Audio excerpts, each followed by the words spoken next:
우리가 살아가면서 이해할 수 없는 일을 경험을 하게 되면 이 두 가지의 감정이 떠올려지죠. 하나의 감정은 호기심이라고 하는 것과 또 하나는 두려움이라고 하는 것이 찾아옵니다.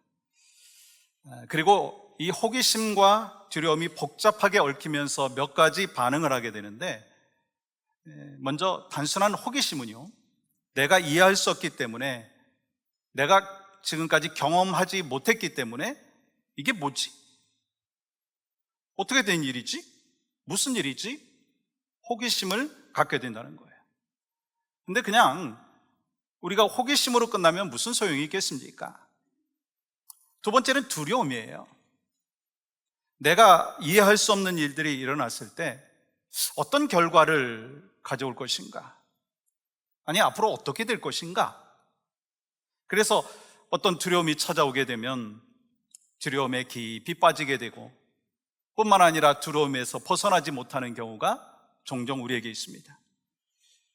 이 사도행전에 등장하고 있는 이 초대교회는요, 이 성령님의 강한 역사하심으로 이 표적과 기사가 많이 일어나면서 두려운 마음 때문에 하나님 앞에 더 가까이 나아가는 사람들도 있었습니다. 또 반면에 어떤 사람들은 공동체를 떠나버리는 사람들도 있었어요.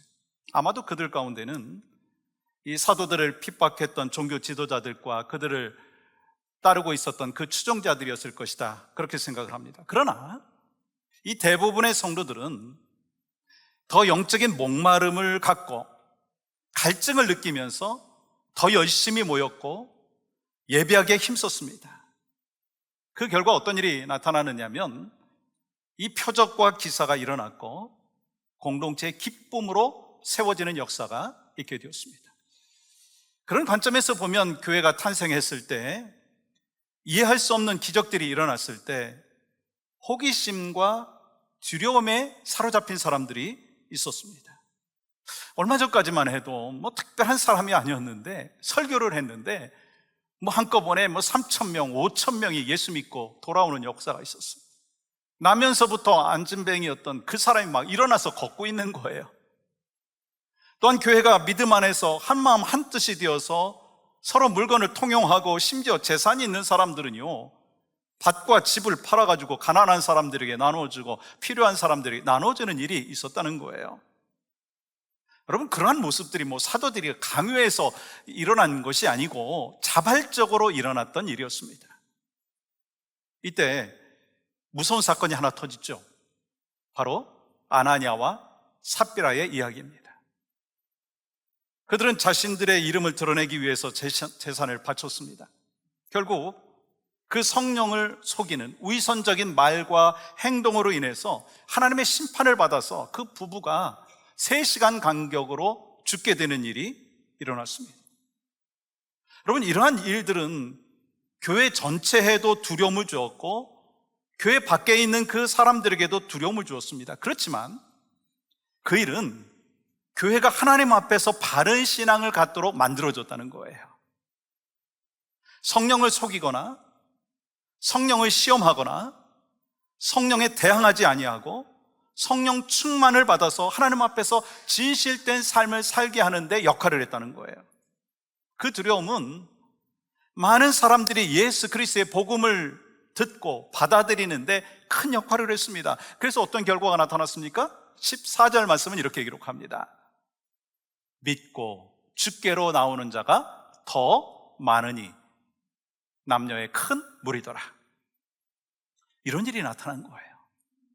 결국 오늘 본문은 성령 충만함 속에 있었던 예루살렘 교회가 어떠한 역사를 경험했는지에 대해서 구체적으로 우리에게 말씀하고 있다라고 하는 것입니다. 그러한 상황 속에서 초대교회 성도들은 이 교회의 본질이 무엇인가? 라고 하는 생각을 하게 되었습니다. 여러분, 교회의 본질이 뭔가요?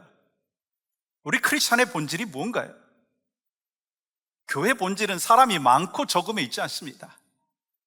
교회의 본질은 물질이 많고 적음에 있지 않다라고 하는 거예요. 교회의 본질은 무엇입니까? 진리 안에 있는가? 진리 밖에 있는가? 거룩함 가운데 있는가? 그렇지 못한가라고 하는 것입니다. 그러므로 진리가 교회 안에 있을 때, 또 거룩함을 지키고 있을 때, 또한 그 성결한 공동체가 될 때 성령께서는요, 그 공동체를 통해서 일하시고 역사하신다는 거예요. 그럴 때 초대교회는요, 놀라운 일들이 계속해서 일어나게 되었고, 초대교회 성도들은요, 늘 말씀의 갈급해함을 갖고 살아갔습니다. 또 하나됨을 이루는 기쁨과 그 즐거움의 공동체가 되었다는 거예요. 여러분, 그렇기 때문에 저는 오늘 말씀을 같이 나누면서 이 초대교회의 모습이 바로 21세기를 살아가고 있고 21세기의 교회인 이 땅의 교회가 그러한 역사가 있기를 간절히 소망합니다. 아니, 우리가 섬기고 있는 우리 교회가 바로 이러한 역사가 있기를 간절히 주님의 이름으로 축복합니다. 그때 어떤 일이 벌어지겠어요? 세상은 교회를 통해서 도전을 받는 거예요. 세상은 교회를 통해서 도전을 받고 변화를 경험하게 된다고 하는 거예요. 여러분, 우리가 이 사도행전을 통해서 이 초대교회의 모습을 살펴보고 있어요. 그렇다면 왜 우리가 이 초대교회의 모습을 살펴보느냐는 거예요. 어떤 의미가 있느냐라고 하는 거예요. 여러분과 저는요, 지금 이 시대는 종교개혁 이후 시대를 살고 있습니다. 개혁하다라고 하는 이 영어가 뭐죠? 리폼, 다시 폼을 세운다라고 하는 거예요. 그러므로 개혁이라고 하는 것은 아무것도 없는 것을 새로 만드는 게 아니고요, 원래의 모습을 찾고 다시 그 모습으로 돌아가고 다시 그 모양으로 돌아가는 거예요. 그게 참된 개혁의 의미다라고 하는 것입니다. 그래서 성경에 보면 이 처음 사랑을 잃어버렸던 에베소 교회를 향하여서 주님이 뭐라고 권면을 하시죠? 요한계시록 2장 5절은 이렇게 말씀을 하고 있습니다. 그러므로 어디서 떨어졌는지를 생각하고 회개하여 처음 행위를 가지라. 처음 행위를 가지라. 우리가 왜 초대교회를 살펴봅니까? 전에도 말씀드렸지만 초대교회는요, 오늘의 교회의 모델 하우스와 같다라고 말씀을 드렸어요.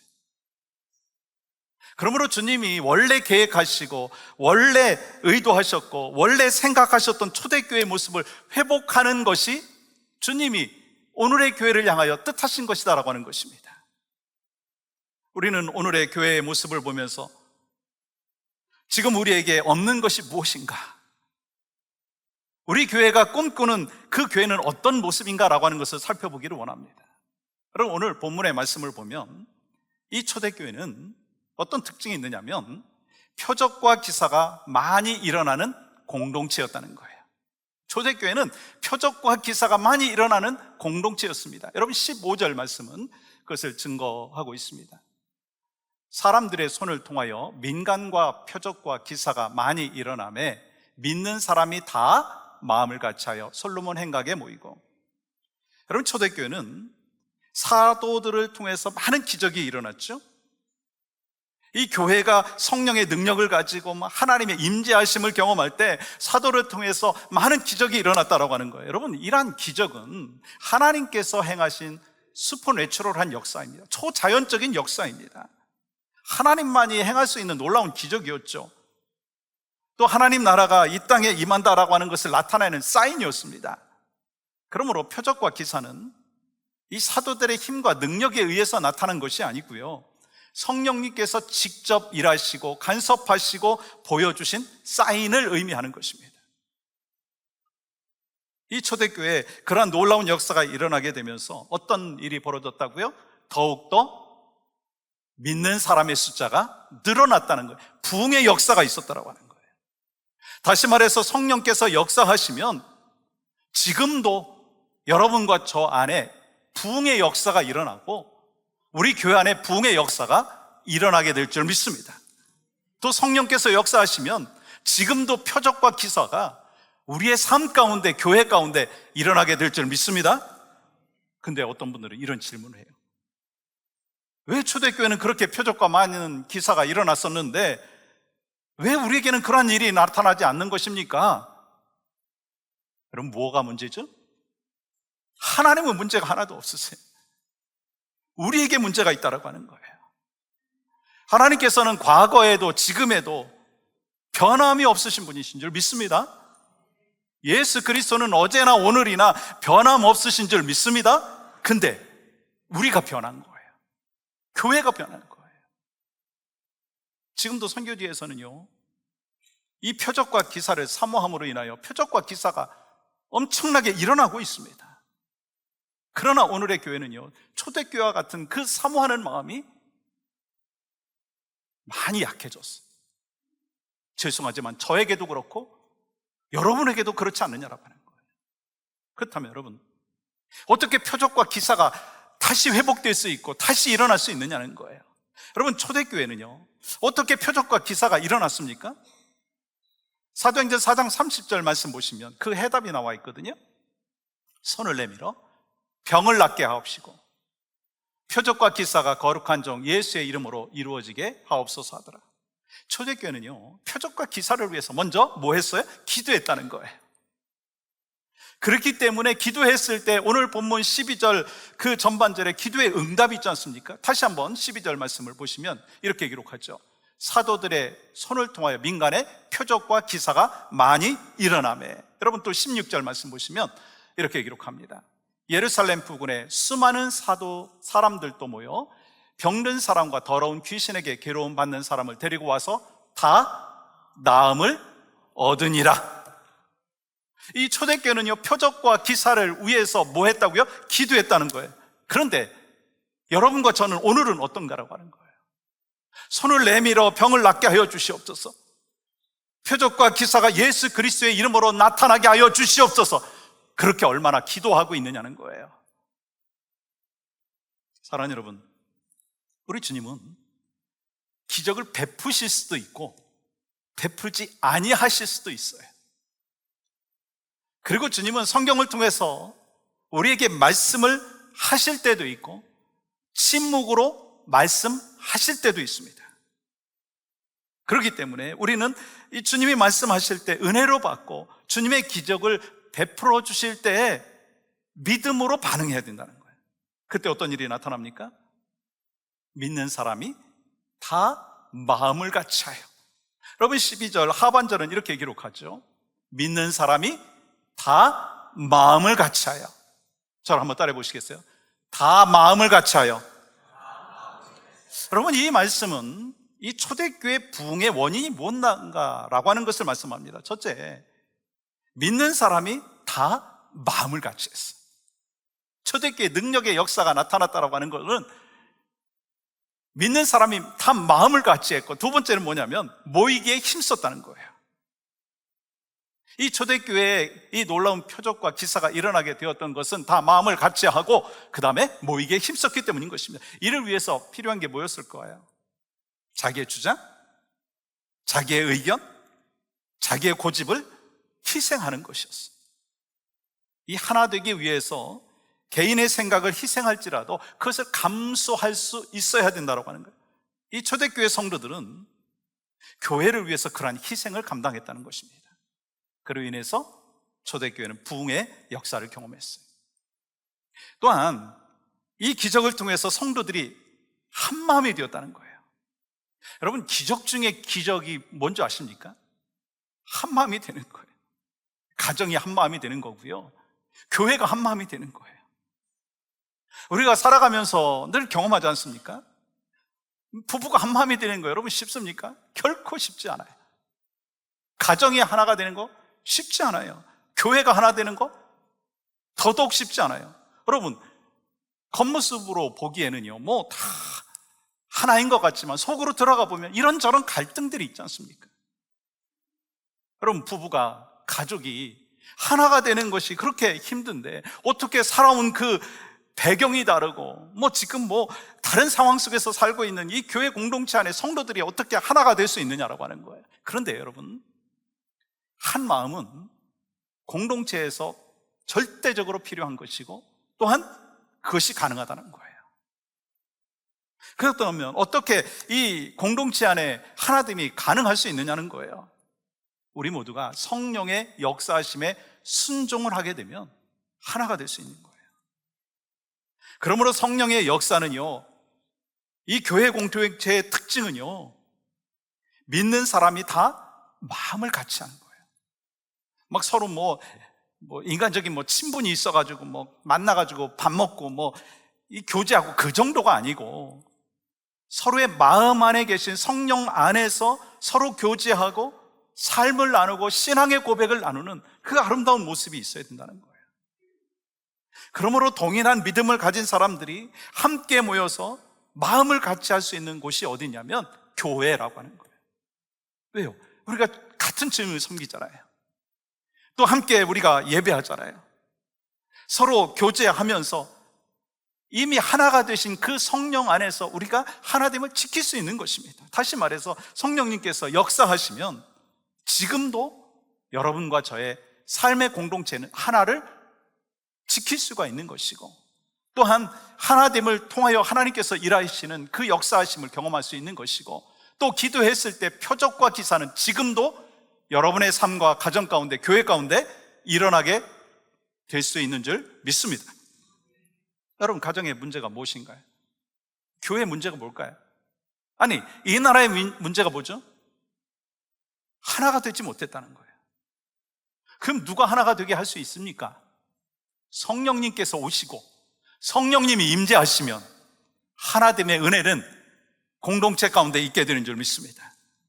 여러분, 여러분의 가정과 교회는 한마음 공동체예요. 이미 하나님이 한 마음이 되게끔 허락하여 주셨는데 그걸 지켜야 된다는 거예요. 그러면 우리 주님께서 우리에게 한 마음 되게 하신 이유가 뭘까요? 한 마음을 통해서 우리가 뭐 해야 되느냐는 거예요. 한 마음으로 영혼 구원을 위해서 전도하고 선교하라는 거예요. 그러면서 다음 세대를 세워가라고 하는 것입니다. 우리에게 필요한 것이 바로 이것입니다.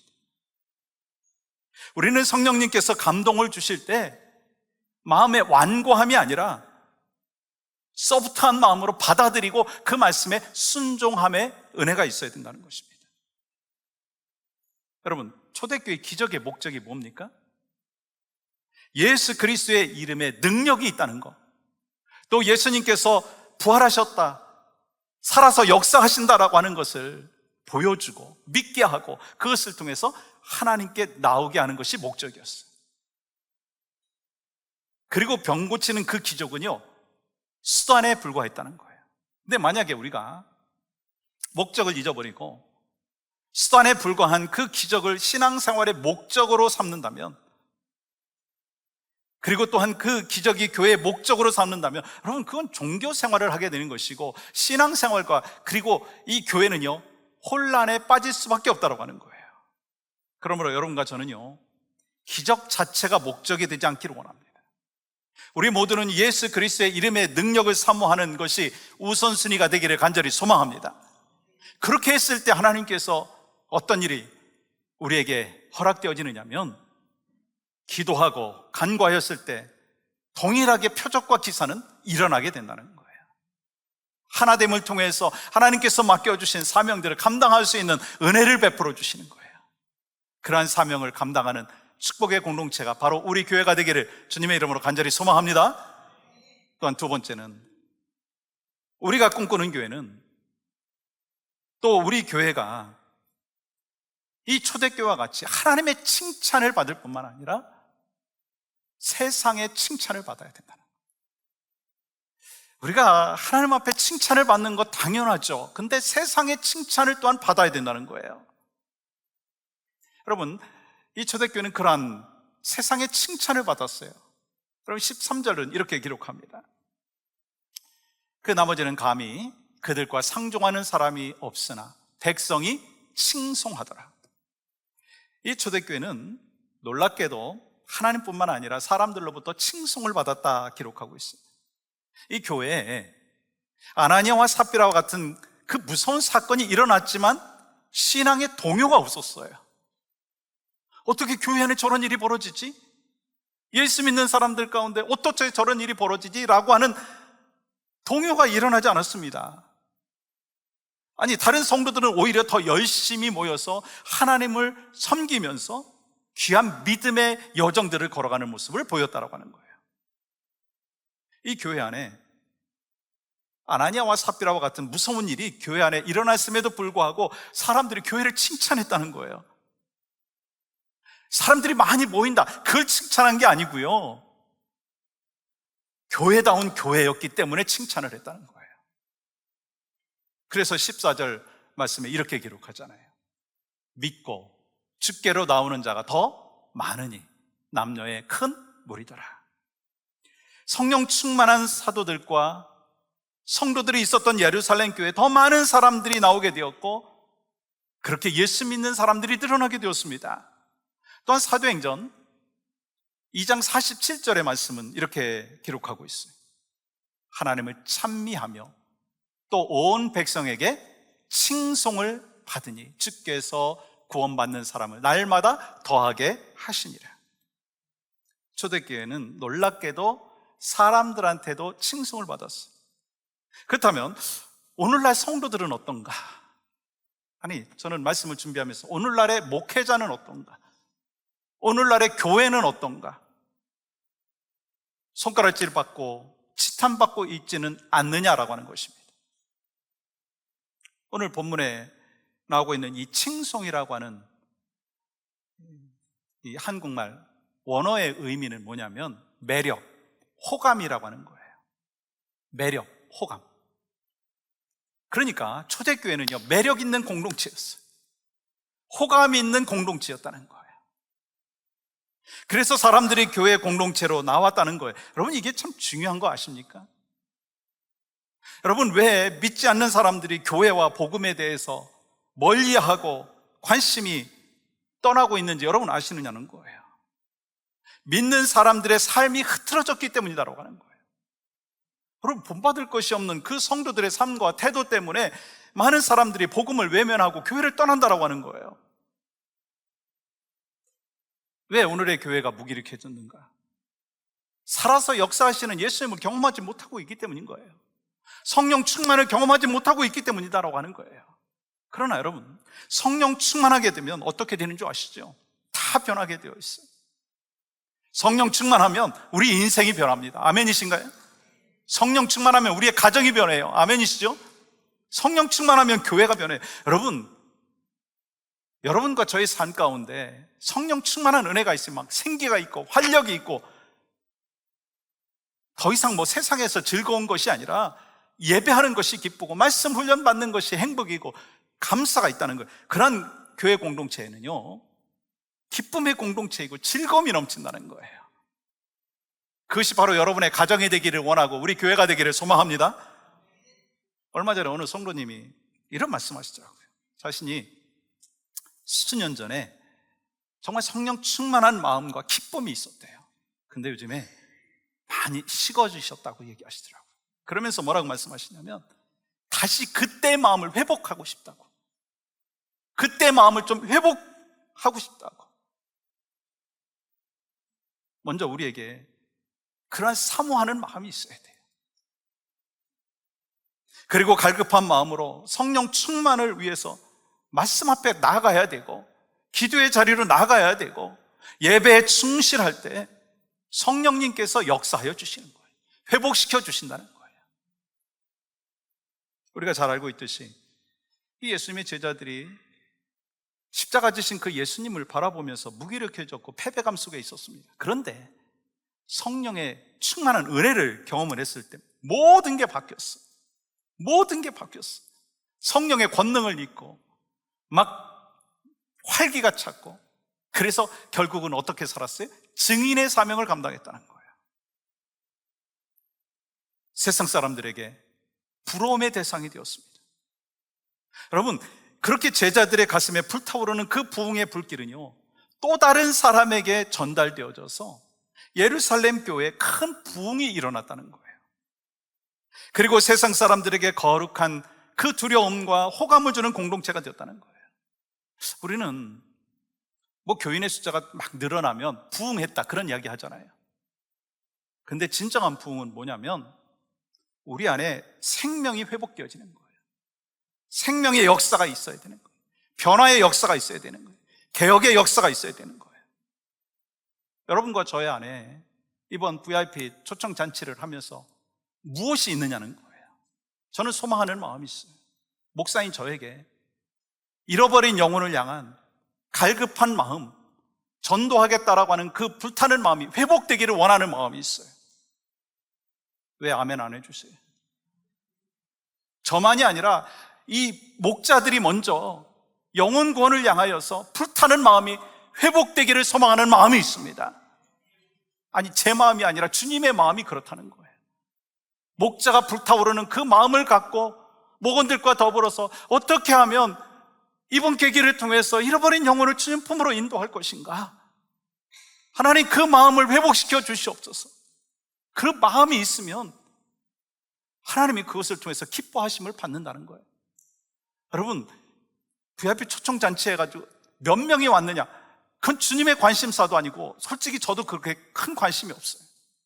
이번 계기를 통해서 목사인 제 안에 영적인 회복의 은혜가 있기를 소망하는 마음이 있어요. 여러분 안에 그러한 은혜와 복을 경험하시기를 간절히 주님의 이름으로 축복합니다. 그래서 진정한 부흥은 뭐냐면 예배가 회복되어지는 거예요. 막 서로 교제하면서 돌보면서 말씀 안에서 자라가는 거예요. 그래야지 참된 예수님의 제자가 되는 거 아니겠습니까?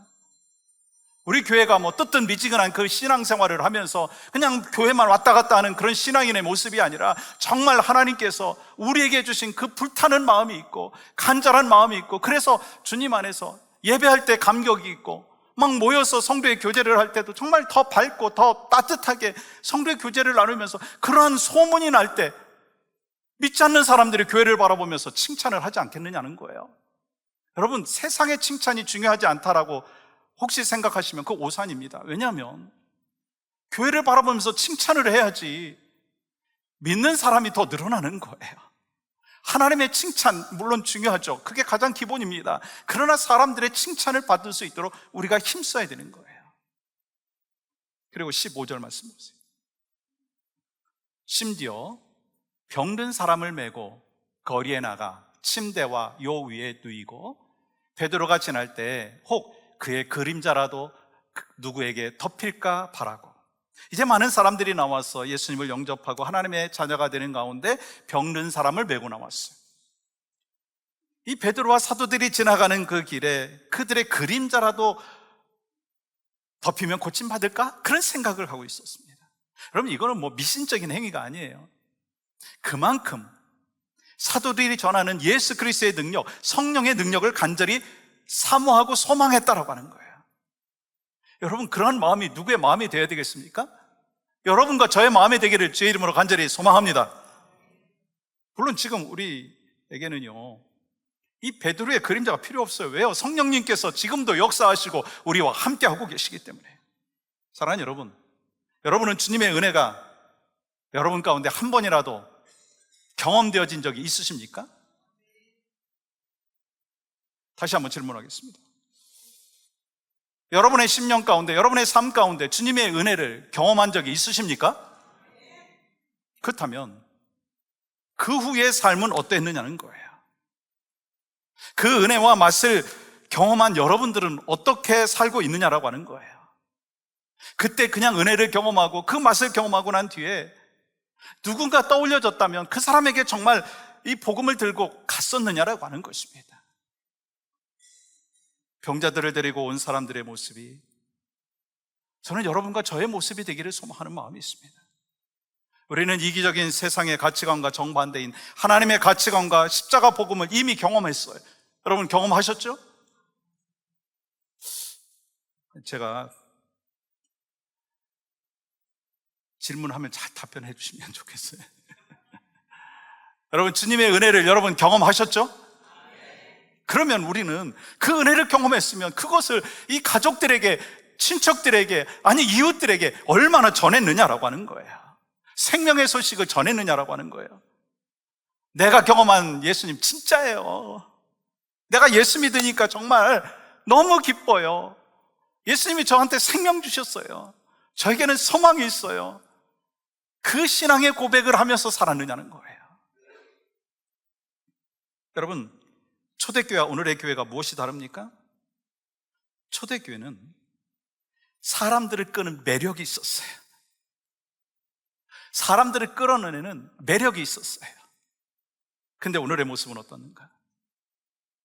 참 좀 안타깝지 않습니까?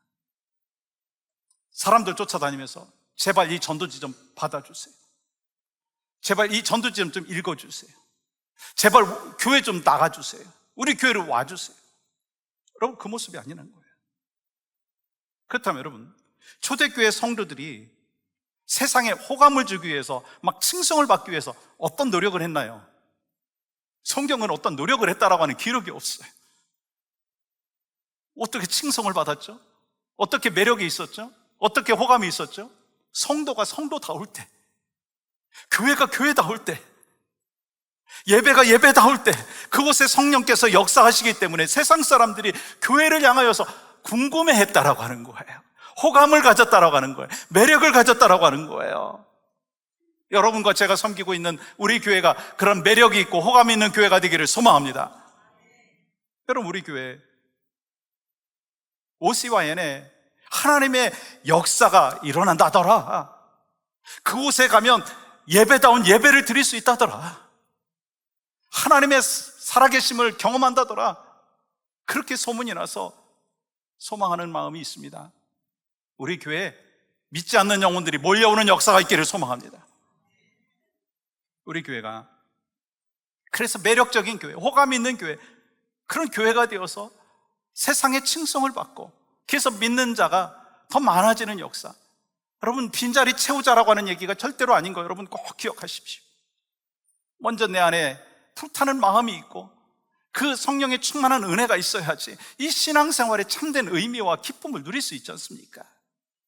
그걸 회복하자라고 하는 거예요. 여러분, 실제로 보면 이 성경에서 믿지 않는 자들이 믿는 사람들을 찾아왔어요. 창세기 21장 22절 말씀 보시면 아비멜렉과 그의 군대 장관 비골이 아브라함을 찾아와서 뭐라고 얘기하느냐면 이렇게 얘기합니다. 그때 아비멜렉과 그 군대 장관 비골이 아브라함에게 말하여 이르되 내가 무슨 일을 하든지 하나님이 너와 함께 계시도다. 당신의 하나님이 당신과 함께 있는 것을 우리가 보았으니까 우리 싸우지 말고 우리 조약을 맺자, 그렇게 얘기했다는 거예요. 또한 창세기 26장에 보시면 이삭에게도 사람들이 찾아와서 이렇게 말을 하고 있습니다. 28절 보세요. 그들이 이르되 여호와께서 너와 함께 계심을 우리가 분명히 보았으므로 우리 사이 곧 우리와 너 사이에 맹세하여 너와 계약을 맺으리라 말하였더라. 원래 이래야 된다는 거예요. 원래 이래야 된다는 거예요. 우리 교회 안에 여러분과 저에게 있어서 초대교회에 있었던 호감이 있기를 원합니다. 매력이 있기를 원합니다. 매력이 회복되기를 소망합니다. 여러분, 사람들을 잘 보이기 위해서가 아니라는 거예요. 사람들한테 잘 보이기 위해서 커뮤니티 서비스를 하자는 것이 아니고 굳이 하자라는 것도 아닙니다. 중요한 것은 뭐냐면 교회가 교회다워질 때, 예배가 예배다워질 때, 목사가 목사다워질 때, 성도가 성도다워질 때, 예수님의 이름의 능력이 나타날 때 성령의 역사하심에 회복의 은혜는 지금도 변함없이 있게 되어지는 줄 믿습니다. 우리 모두 잃어버렸던 그 성령의 그 사모하는 그 간절한 마음이 회복되는 역사가 있기를 원합니다. VIP 초청 잔치를 통해서 먼저 내 안에 예수 그리스도의 그 첫사랑이 회복되어지고 영혼을 향한 그 불타는 마음이 회복되어지고 목장 안에 정말 기도하는 그 기도의 소리가 회복되어지고 그러한 은혜가 있을 때 하나님이 기뻐하시고 그 다음으로 하나님의 듬으로 예수 믿는 자의 무리가 더 많아지더라. 그것을 통해서 하나님 앞에 기쁨과 영광을 올려드릴 수가 있습니다.